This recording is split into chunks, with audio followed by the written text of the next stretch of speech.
नमस्कार दोस्तों, आज का जो विषय है वो वास्तु से रिलेटेड है। और आज वास्तु हमारे जीवन पर किस प्रकार से प्रभाव रखता है और ग्रहों का वास्तु से क्या संबंध है, इसके बारे में आज मैं आपसे चर्चा करना चाहता हूं। एक आध एपिसोड हमने पहले भी बनाया था वास्तु के ऊपर, तो आज एक नई चीज और एक नई चर्चा के साथ आज हम आपके साथ बात करना चाहते हैं वास्तु की, उन पहलुओं की जिनको ज्योतिष शास्त्र में बड़ा ही अच्छा माना गया है। और ये वो रेमेडीज हैं जो शायद आपको वास्तु से रिलेटेड प्रॉब्लम्स को दूर करने में आपकी सहायता करती हैं। तो हम शुरुआत करते हैं वास्तु से। वास्तु का अर्थ मैंने पहले भी आपको बताया और आज भी मैं बता रहा हूं। वास्तु मीन्स किसी वस्तु का ऑरा, ठीक, कोई भी ऐसी वस्तु, क्योंकि हर ऑब्जेक्ट का अपना एक ऑरा होता है और ऑरा जो होता है वो इफेक्ट करता है दूसरे व्यक्ति की या चीज की ऑरे को, ये होता है, ठीक। दूसरी एक और बात मैं आपको बताना चाह रहा था कि जिस प्रकार से किसी भी वस्तु का अपना एक ऑरा होता है और वो इफेक्ट करता है हमारे ऊपर, तो उससे रिलेटेड क्या क्या हमें फल मिलते हैं। मान लीजिए हम बात करते हैं वास्तु की, सबसे पहले अपने घर की। घर को हर व्यक्ति अपनी मेहनत से, अपने पैसों से जो एकत्रित किया होता है पूरी उम्र उसने, उसको लगा करके अगर वो भवन का निर्माण करता है, अपने मकान का, घर का निर्माण करता है, तो उसमें एक चीज होती है कि आप अपनी जीवन की पूंजी लगा देते हैं, अपने मन मर्जी के रंग करवा लेते हैं और अपने हिसाब से दरवाजे बनवाते हैं, अपने हिसाब से दिशाएं बनाते हैं, कौन सा मास्टर बेडरूम होगा, कौन सा ईशान कोण में क्या बनना है, आपकी किचन किस दिशा में होनी चाहिए, अग्नेय कोण में क्या है, नेतृत्व कोण में क्या है। तो इस हिसाब से आप भरसक प्रयास करते हैं या एक आम लेमैन व्यक्ति की तरह आप अपने घर का नक्शा, जैसे हम किसी से बोरो करते हैं आइडिया, इंसान की फितरत है, हम बोरो करते हैं आइडिया, यार उसने घर ऐसा बनाया था तो हम भी अपने घर को इस तरह का बनाने की कोशिश करेंगे, ठीक है जी। एक बात मैं पहले भी बोली है आपको और आज भी बोल रहा हूं, जब भी आपके घर का निर्माण होता है वो आपके ग्रहों की दशा के हिसाब से होता है। बहुत से ऐसे जातक होंगे जो अपनी कुंडली में निकाल करके देख लीजिए, जिनका राहु या शनि 11वें भाव में होता है, या तो उनको कोने का मकान मिलता है एकदम जहां पे सड़क बंद हो जाया करती है, या उनके साथ में कोई मकान नहीं हुआ करता। ये मैं इसलिए बता रहा हूं आपको, ये इंडिकेट करता है कि हमारी जन्म कुंडली में जिस भाव में भी जो ग्रह बैठा है वो इंडिकेट करता है कि आपका घर कैसा होगा, है ना। और ये भी एक चीज हमें पता लगती है कि कितना मकान, आप क्या सिर्फ एक सिंगल फ्लोर ही खरीदने वाले हैं, क्या आपकी लाइफ में आप एक बड़ा मकान बना पाएंगे या आप छोटे मकान में रहने वाले हैं। तो ये सारी चीजें आपके ग्रह दिशाओं के और कुंडली के माध्यम से आपको पता लग सकती है। और अब बन गया है मकान आपका, कुछ एक दिक्कतें आती हैं। लाल किताब आपने नाम सुना होगा, ये भी बोलती है कि अगर ग्रहिक संयोजनों के कारण 48 साल से पहले, कुछ एक व्यक्ति की बात कर रहा हूं, 48 साल से पहले अगर वो घर का निर्माण कर लें तो बहुत ही दिक्कत आने वाली होती है। संतान के ऊपर कष्ट आने के चांसेस होते हैं, आपकी अपनी सेहत के ऊपर, पत्नी बीमार रहने लग जाती है। तो ये सब चीजें जो होती हैं ज्योतिष के पहलुओं को दर्शाती हैं, वास्तु से रिलेटेड हैं। लेकिन इंसान बंधा हुआ है, अपनी मन से कार्य करता है और करने भी चाहिए। अब जिस प्रकार से आपका भवन बन गया है तो उसको अगर आप किसी वास्तुशास्त्र के विशेषज्ञ से मिलते हैं, वास्तु एक्सपर्ट से मिलते हैं, अगर वो आपको सजेस्ट करते हैं कि आप घर को तोड़वा दीजिए या किसी प्रकार से आप इसको रंग बदलवा दीजिए, टंकी यहाँ होनी चाहिए, सिर के ऊपर पानी नहीं होना चाहिए या बहता हुआ, ऐसा बहुत सी ऐसी चीजें होती हैं वास्तु से रिलेटेड जो आपको रेमेडीज मिलती हैं। लेकिन उनको करने के बावजूद भी अगर आपकी दिक्कतों में, परेशानियों में, हर्डल्स में किसी भी प्रकार से कोई भी कमी पेशी नहीं दिखाई दे रही, तो हमें एक बात समझनी चाहिए कि हमें कुछ ऐसा मार्ग अपनाना चाहिए जो कि पूर्ण रूप से सटीक हो और एकदम से फल देने वाला हो। पिछले अपनी एक वास्तु से रिलेटेड वीडियो में मैंने एक खास उपाय बताया था, आज एक डिफरेंट उपाय बताने वाला हूं जो कि बहुत ही आसान है और वन टाइम उपाय करने वाला है। इसको करने के एकदम बाद ही इस उपाय को, जो रेमेडी मैं आपको बताने वाला हूं वास्तु से रिलेटेड, उस वास्तु के रेमेडी को करने के विद इन 43 डेज में आप एक अच्छा इजाफा आप फील करेंगे, एक अच्छी आप उन्नति फील करेंगे, आपकी जीवन की रुकावटों को आप महसूस करेंगे कि खत्म होने लग गई हैं, या जो हर्डल्स आपके जीवन में आ रही थी वो दूर होनी शुरू हो गई हैं, है ना जी। तो सबसे पहले तो मैं एक चीज बता दूं, अब हर चीज का अपना एक ऑरा होता है, जैसे कि मैंने आपको बोला, उसी प्रकार से हमारे वैदिक शास्त्रों में भी यंत्र की बहुत ही महत्वता आई है। एक यंत्र एक ऐसी चीज होती है, आप उस यंत्र का निर्माण करते हैं। यंत्र एक ऐसी चीज होती है जिसके ऊपर जो अंक लिखे हुए होते हैं वो वास्तव में आपको पूर्ण रूप से फलित करते हैं, आपके वास्तु को पूर्ण रूप से नेगेटिविटी को छांटने में आपकी सहायता करते हैं। अंक व्यक्ति के जीवन में बहुत ही ज्यादा अच्छी भूमिका निभाते हैं। ये अंक ज्योतिष जो जानते हैं, न्यूमरोलॉजी जानते हैं, वो भी इस चीज को मानते हैं। और वास्तु से जुड़ा हुआ एक पहलू जो कि अंक ज्योतिष में भी झलकता है, वो मैं आज आपके साथ शेयर करने वाला हूं। ज्योतिष के लोगों के लिए भी बड़ी अच्छी एक बात है। जिसका भी व्यक्ति का वास्तु खराब हो, वास्तु खराब का मतलब क्या होता है कि पहले ठीक थे, जब से मकान बना है हमें ये दिक्कतें आने लग गई हैं। दिक्कतें कई प्रकार की हो सकती हैं, चाहे आपके बच्चों की पढ़ाई से रिलेटेड हो सकती हैं, भयानक सपनों, कई लोगों को भयानक सपने आते हैं नई जगह पर जाकर के, या ये भी हो सकता है कि आपकी सेहत बीमारियां ही लगी हैं, खत्म ही होने का नाम नहीं ले रही हैं। तो इस प्रकार से क्या उपाय हो सकते हैं? रोजगार के साधन कम हो गए हैं, आपका बड़ा अच्छा कारोबार चलता था जी, हमारा तो मकान बना, उसके बाद से कुछ ऐसा हो गया है, या बहुत सी ऐसी चीजें हैं जो आपको सुनने में हमें मिलती हैं। हमारे पास क्लाइंट्स आते हैं तो शेयर करते हैं, तो उनको एक छोटा सा मैं अच्छा सा एक उपाय उनके लिए मैंने बताया है, जिसकी बड़ी ही अच्छी फीडबैक आई है। वास्तु यंत्र हमारे यहाँ है, आप घर पे भी इसका निर्माण कर सकते हैं।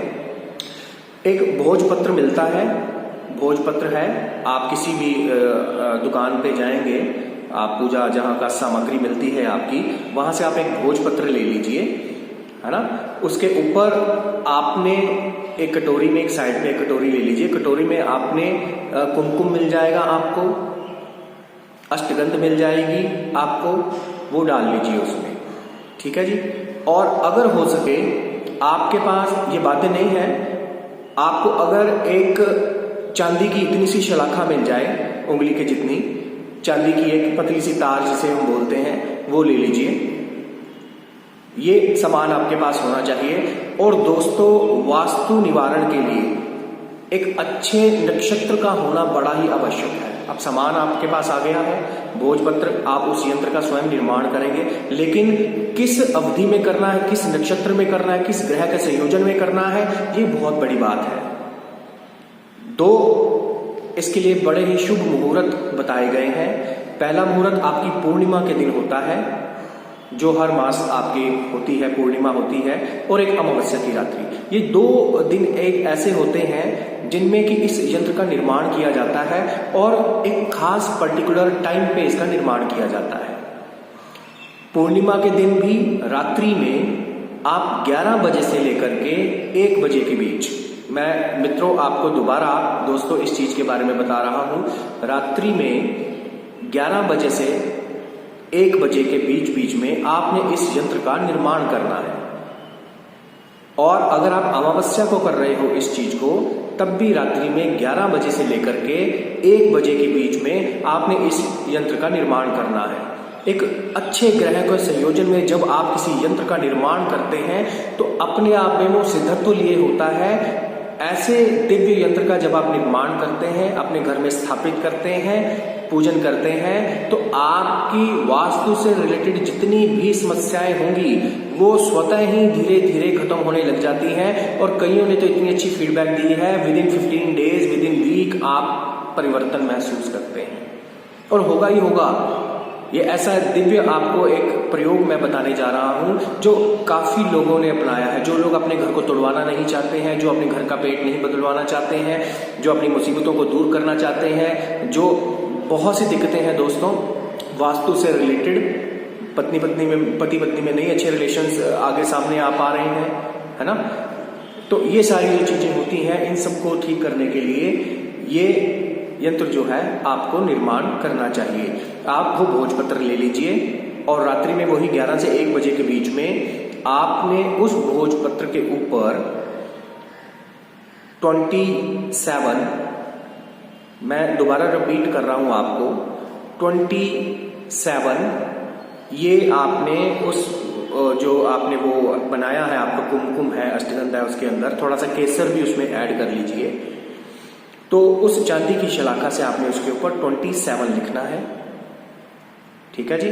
27 जब आप उसमें लिख देते हो तो उसके नीचे आपने 3 बीज मंत्र लिखने हैं और वो बीज मंत्र आपने सुने होंगे, मैं दोबारा से इसको रिपीट कर रहा हूं। उन बीज मंत्रों में सबसे पहले आपने लिखना है, छोटा एक इतना सा ले लीजिए, है ना, 3-4 इंच का हो, 3 बाय 3 का हो, या है ना, एक अच्छा सा भोजपत्र हो जिसपे आप लिखा भी जा सके। ठीक है जी।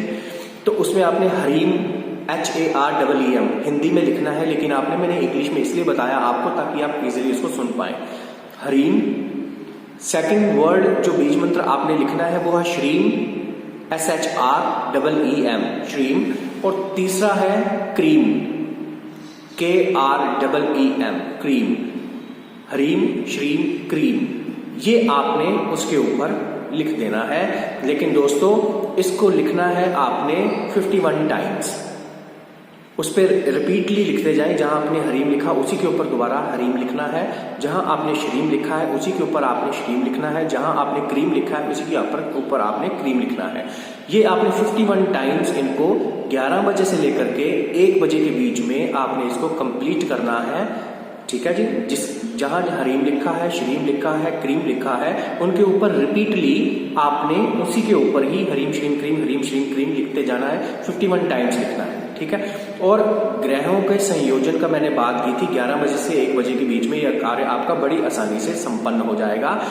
उसके बाद उस भोजपत्र को आपने अपने ही पूजा स्थान में बड़े ही एहतियात से इस प्रयोग को करना है। आप नहा लीजिए, बड़ा अच्छी बात है। अगर नहीं नहाने का मन करता तो कोई बाध्यता नहीं है कि पर नहाकर करें इस प्रयोग को, तो बड़ा अच्छा है, शुभ रहेगा। उसके बाद अपने पूजा स्थल में इसको भगवान के चरणों में इसको रख दीजिए। यंत्र का निर्माण आपका हो गया है। अब इसको आपने धूप दीप जिस प्रकार से आप जिस भी देवी देवता, गुरु महाराज, जिसको भी आप मानते हैं, उनके चरणों में इसको रख दिया है। उनसे प्रार्थना करनी है कि हे गुरुदेव, हे ईश्वर, हे भगवान शिव, इस यंत्र को आप पूर्ण रूप से जागृत कर दीजिए, अपना आशीर्वाद दीजिए, ताकि मेरे वास्तु से संबंधित सभी कार्य जो हैं, बाधाएं जो हैं, वो दूर हों और मैं इसका लाभ ले पाऊं। इतना आपने छोटा सा एक प्रेयर करनी है भगवान के आगे, क्योंकि मंत्र जाप तो आप कर चुके हो। जब आप लिखते हो हरीम श्रीम क्रीम, जब आप लिखोगे तो ऑब्वियसली उन बीज मंत्रों को रिसाइट भी करते जाओगे लिखते हुए। हरीम लिख रहे हो तो हरीम बोलते भी जाओगे। ऐसा 51 टाइम्स आपने उस पर लिखना है। उसके बाद आप अपना सो सकते हैं। सुबह जैसे ही आपकी होती है, अर्ली मॉर्निंग आपकी जितने बजे भी आप उठते हो, 6, 7, 8 बजे उठते हो, उसको यंत्र को आपने फोल्ड कर देना है। उस यंत्र को फोल्ड करके छोटा सा बना लें, उसको भोजपत्र फोल्ड हो जाता है। उसको आप अपने घर की चौकाठ जो होती है, जो मेन एंट्रेंस होती है, उस चौकाठ पे या तो आप उसको अंदर को गाड़ दें, ऊपर से चाहे आप वापिस सीमेंट या कोई भी व्हाइट सीमेंट लगा सकते हैं, या आप उसको ऊपर चौकाठ के ऊपर जगह बनी होती है उसके अंदर डाल सकते हैं। लेकिन एंट्रेंस पे ही होना चाहिए, जहां से लोगों का या आपका आना जाना हो।